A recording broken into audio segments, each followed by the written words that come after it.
안녕하세요. 오늘은 제가 직접 태닝을 경험하고 느꼈던 사항을 이야기하겠습니다. 가격부터 주의사항까지 알려드릴 예정이에요.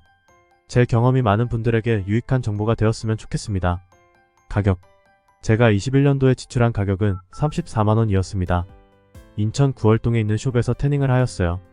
집에서 가깝고 시설이 깨끗해서 이 태닝숍을 선택하였습니다. 가격은 태닝크림, 기계 횟수 등에 따라 다양했습니다.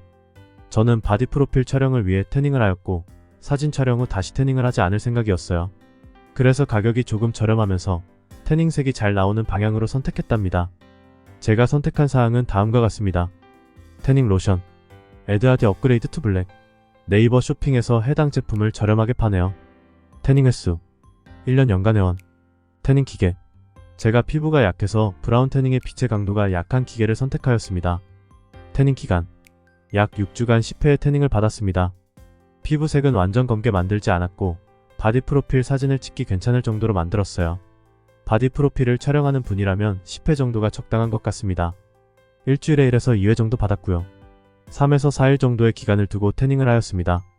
처음에 5분부터 시작해서 6분, 7분, 10분, 15분까지 점진적으로 태닝 시간을 늘렸어요.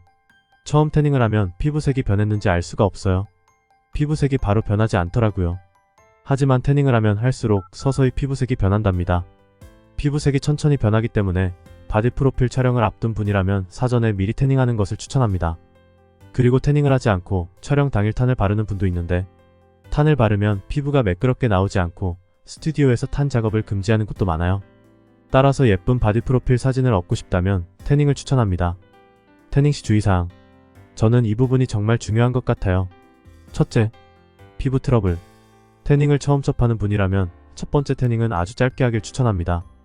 그 이유는 혹시나 발생할 수 있는 피부 트러블 때문이에요. 저는 제가 피부가 약한 것을 사전에 인지하고 있었습니다. 예를 들어 선크림을 바르지 않고 바다에서 놀다가 나중에 피부가 빨갛게 되고 열이 나서 힘들었던 경험이 몇 번 있었습니다. 그래서 저는 태닝을 처음 할 때 빛이 약한 기계로 5분만 하였습니다. 정말 짧은 시간이었죠. 보통 15분 정도 합니다. 첫날은 태닝을 한 것 같지도 않았어요. 하지만 그날 밤에 일이 생겼습니다.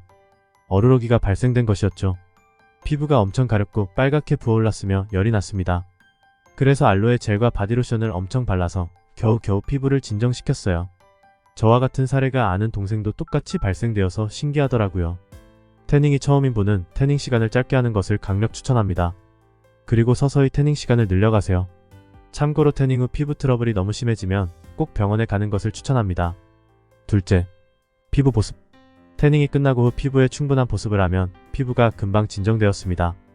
그래서 저는 태닝이 끝나고 온몸에 알로에 젤과 바디로션을 끈적끈적할 정도로 엄청 발랐어요. 셋째, 태닝 후 샤워와 운동 금지. 저는 운동을 하고 샤워를 한 다음에 태닝을 하러 갔어요. 그리고 태닝을 한 후 다음날 아침에 샤워를 했답니다. 넷째, 유두 및 중요 부위는 태닝을 하면 색이 돌아오지 않습니다. 저는 립밤 형태의 선크림과 자외선 차단 보호용품을 활용해서 중요 부위가 변색되는 것을 보호하였어요. 다섯째, 얼굴 태닝. 저는 선캡을 쓰고 태닝을 하였습니다. 얼굴 태닝을 하면 기미가 생길 수도 있다는 이야기를 들어서요. 그런데 선캡을 쓰고 태닝을 해도 어느 정도는 얼굴이 탑니다. 나중에는 얼굴과 몸이 색깔 차이가 나요. 이 부분은 바디 프로필 촬영 당일에 메이크업을 하면 전혀 티가 나지 않는답니다. 여섯째, 태닝 자세. 골고루 태닝을 하기 위해서 양팔을 만세 형태로 들고 태닝하길 추천합니다. 일곱째, 기타. 등은 태닝 로션을 바르기가 힘듭니다. 저 같은 경우는 태닝숍 사장님이 발라주셨는데요. 로션을 발라주는 사람이 없을 경우 효자손 같은 도구가 있어요. 그 용품을 활용하여 등에 태닝 로션을 바르면 됩니다. 그리고 의외로 태닝하는 분들이 많아요. 저는 비수기인 겨울에 태닝을 했는데도 사전에 미리 예약을 해야만 태닝을 할 수 있었습니다. 따라서 미리 예약하여 원활하게 태닝을 받도록 하세요. 태닝 시 유용한 용품. 알로에 젤, 선크림, 중요 부위 자외선 차단 제품. 마지막으로 태닝숍마다 다르겠지만 제가 다녔던 숍은 선캡, 물티슈, 바디로션이 무료로 제공되었습니다. 오늘은 태닝에 관련된 내용을 이야기하였습니다. 다음에 더 유익한 내용으로 올게요. 좋은 하루 되세요.